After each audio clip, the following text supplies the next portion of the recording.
This is what I'm starting out with. I'm going to be building some new stairs over it. It's in solid condition. I'm going to use it as a pretty much frame. Unless your stairs are really messed up, I wouldn't recommend removing them, because that's 12 hours you're never going to get back, and nobody's going to see them if you leave them there. And that piece of frame is going to be going on top. I wanted to raise it up a little because it's such a big step coming down to the first step. I'm going to raise it to about here. So that's the first start of the framework I started doing. And I'm also going to be putting 2x4 pressure treated around the whole top as well, because I need it higher. And then I'm going to have 3/4 inch cedar on top of that, so that makes a nice little platform and it won't be such a large step down. And I'm going to put 4 posts, one there, one in the back, one there, one in the back, 4 altogether. And I'm just going to work my way down. So I kind of messed up, but at the same time I didn't mess up. I was basically taking measurements off the concrete slab where I was going to put my posts, and I did that on both sides, and that is perfectly square. The framework that I started already is perfectly square with the concrete slabs, and I've already attached it to the house. This son of a bee is solid. It ain't going nowhere. I have 4 long bolts there, and I attached put a hammer drill to these middle boards. I attached these first, then I attached them to the frame. That way I knew they were going to be nice and solid against the brick. So the measurement problem that I had was, like I said, I did it off the concrete slabs, but if you're going to be redoing a porch, always do it off the door.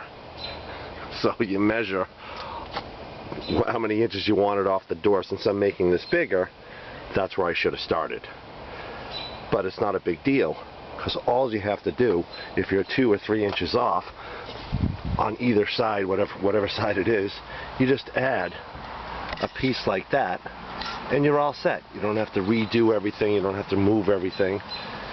You just add a piece of wood, whatever the dimensions is. If it's off 2 inches, 1.5 inches, then you cut a 2x4 and you're all set, and just add it on the other side.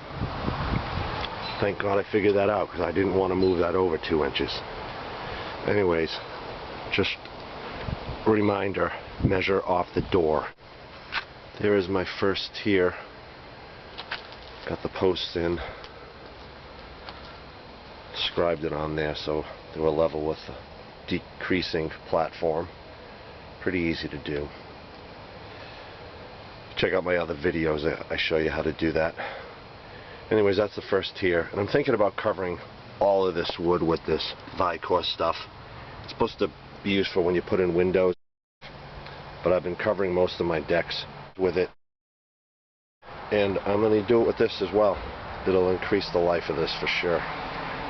But that's it. It did take a little doing. This is the first tier, and I'm going to work on the next step. So there is step number 2. I put in the post, scribed it so it slants with the concrete, and oddly enough, the cut that I made that was left on the other piece fit perfectly for this side. So that's something to keep in mind next time you do it. It might actually work. Anyways, this puppy is solid, like really solid. I put a 2x4 there and attached it there and there. Then I used a hammer drill to get into the brick. Just put an extra screw there just to be safe. Did 2 of those. Now I'm going to do the next one. I'm making the steps a little wider. I'm going to make this another 2x4 deep because I have big feet. And I'm going to do that on the bottom step. My goal is to try to cover up this concrete with all the step that's coming down. So we'll see what happens. Anyways, that's my progress. So this is where I'm at now. I'm at the bottom step here. And what I'm going to have to do is make little feet for each one of these with the 4x4 post. But first I'm going to attach these with a hammer drill into the brick. Put some screws there to keep it nice and strong. Then I'm going to put a 2x4 all the way underneath there to give it more support. Then I'm going to attach the feet below it. So that's where I'm at right now. Didn't take that long to build so far. So I put the screws into the concrete here to hold these boards, and that's what it's going to look like with the 2x4, like that. Then I'm going to make legs here, but I can't put the 2x4 on yet because I'm going to make the legs, and I need to put it side by side so it goes all the way to the ground here so I can make a measurement. So that's what I'm going to do next. Also too, if you have two distances that are really far away, like from here to here, and you need to make it perfectly level so they're lined up perfectly. So all I did was I held the level just like that against the wood and went up, and it's damn close, and I'll take it. Just a little heads up if you're new at this. I just recently discovered that, and it saves a lot of time. Just press the level against one piece of wood and slide it up, and if it hits, then you got to move it back. Well, I royally screwed up. As you can see, the distance here to there, that's how much it was off level. I leveled the top, and I just attached everything to the stairs below with the wood, and I attached the wood to the stairs. The stairs weren't level, going that way. So as you can see, it's normal there. Then each little piece gets more and more in depth. So that was a pain in the ass, and I had to fix it along with the bottom step. So check for level. It's very important. Good news is I'm not building anybody else's steps, and I'm not getting paid by the hour. But I am saving myself $700–800 for someone else to build this. With that being said, check for level. And that's why you're watching this video, so you don't make the same mistakes I do. I could have just edited that out and not told anybody, but I'm a pretty honest guy, and it's a valuable lesson to be learned. So these are the steps now, and I messed up again. My second mistake. Again, I'm not being paid to do this. This is my home, but I learned something. So if you're going to be raising the very top step a few inches or whatever you want to make sure that each step is less than 8 inches high. It's to code. So what I had to do was raise them all again to get up to 8 inches or just below 8 inches. And I also had to add an extra step.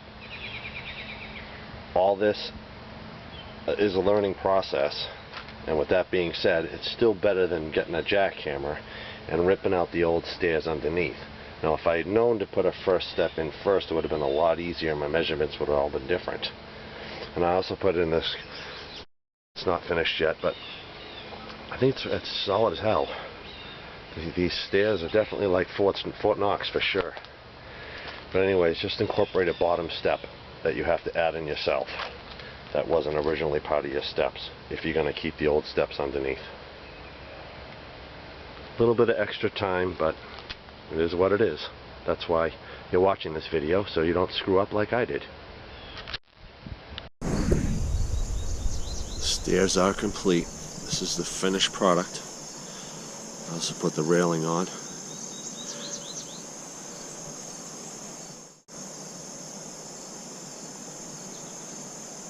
And with the railing, I recommend, if you're going to be putting a railing on, to have one post. Don't do a support for the main stairs, then add a post on top of the top part. Keep that one piece all the way down. A lot more support. I've seen a lot of contractors do that. They literally have a support beam. Then they put the railing on top of this, and it's loose. It moves all over the place. I don't understand it. I'm just a homeowner, and I know better not to do that. So I made it just one complete beam, going all the way down. I didn't have to cover it all with cedar because nobody's going to see that. But anyways, I definitely recommend doing that. If you are going to be putting railings in, make sure it is one 4x4, not two 2x4s cut in half. And I was going to put a railing down the side, but it didn't need it. Doesn't need to be by code. So I didn't. Well, thanks for watching. Hope you enjoyed it.